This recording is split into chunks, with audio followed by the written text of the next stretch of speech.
2020 will go down as one of the most difficult years to date, at least according to several city leaders in Cincinnati.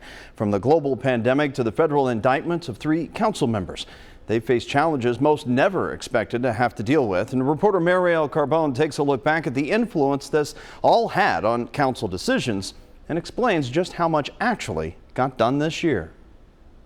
While so much of what happened inside of City Hall during 2020 was influenced by what went on outside of City Hall. Now, despite all of the hits, one after another, council members tell me they were able to accomplish a lot this year. Like the cold frost of winter now dawning City Hall, the ever-changing climate of 2020 engulfed Cincinnati, leaving its mark for seasons to come, from pandemic-induced furloughs. This is only temporary. You will be back. To the biggest budget deficit in history. How can it be that 1/3 of us have been indicted? On top of all that, you had the racial unrest.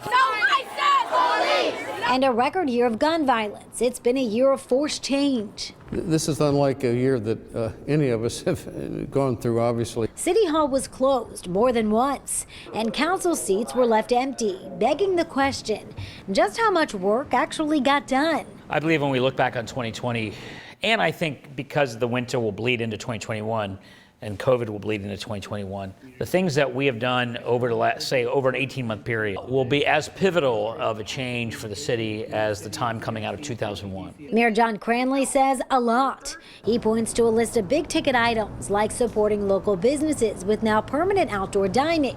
Issue 7 passed, which will lead to a replacement for the Western Hills Viaduct, and a renewed police contract with reforms on how officers are disciplined. This is really big stuff. For other council members, it's even simpler. Basic services are never stopped, and the budget didn't run out. We got through in much better shape than I expected when we started. Still, the problems of 2020 aren't going anywhere anytime soon, and the corruption that left a red mark on City Hall won't be easily erased. It has to be a big issue next year, the corruption. Councilwoman Betsy Sunderman says that needs to be dealt with in order to make sure work continues to get done in the new year. In fact, already about a half dozen motions and ordinances have been introduced to deal with corruption, from proposed changes for how development deals are handled to proposed charter amendments giving the city the option to suspend an indicted council member on its own. Amendments that will take care of some of the nuances that have been troubling. Politics aside, no matter what lies ahead, council is ready to leave 2020